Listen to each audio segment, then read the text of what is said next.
Ce soir, je souhaite partager une réflexion sur le soufisme et son importance dans le monde.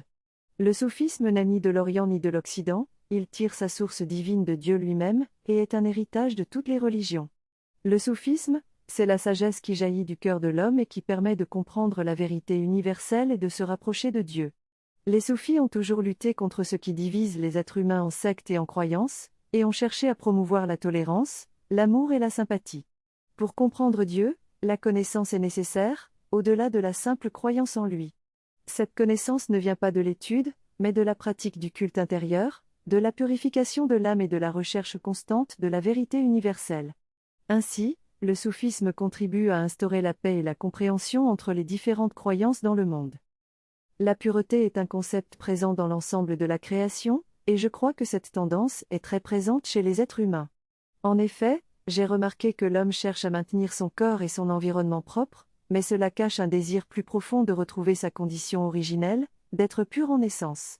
Ce processus est appelé l'involution en occulte, car il s'agit de retrouver l'état pur originel, avant le développement spirituel ou l'évolution de l'essence divine, hors des replis du suaire de la matière.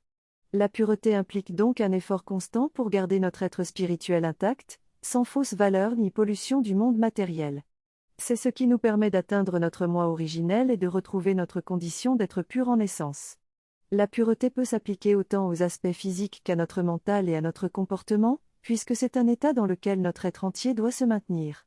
Pour cela, il est important de cultiver la foi, l'amitié, l'amour et la bienveillance naturelle de l'être humain, telles qu'elles existent chez un enfant avant qu'il ne soit affecté par les influences du monde et de l'égoïsme. En se basant sur ces principes, on peut juger si une action ou un mot sont justes et s'ils sont en accord avec notre nature originelle pure. C'est un développement spirituel constant qui est nécessaire pour maintenir un état pur. Il est futile de créer des normes rigides pour la pureté morale ou sociale car chaque individu est différent et seul lui-même peut être juge de ses propres actions. Les prisons sont pleines de criminels malgré les enseignements religieux et scolaires. La psychologie de ce qui est naturel et non naturel doit être comprise pour savoir ce qui est bon ou mauvais pour soi-même. La pureté peut être acquise en purifiant la vie du corps, du mental et du cœur.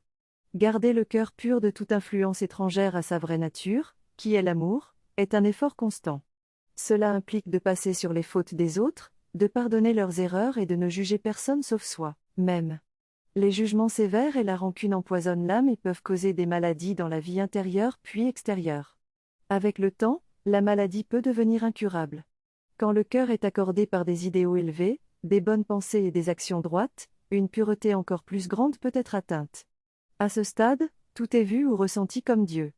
La vertu n'est pas quelque chose qu'on exprime ou qu'on ressent de temps en temps, elle est la vie elle-même.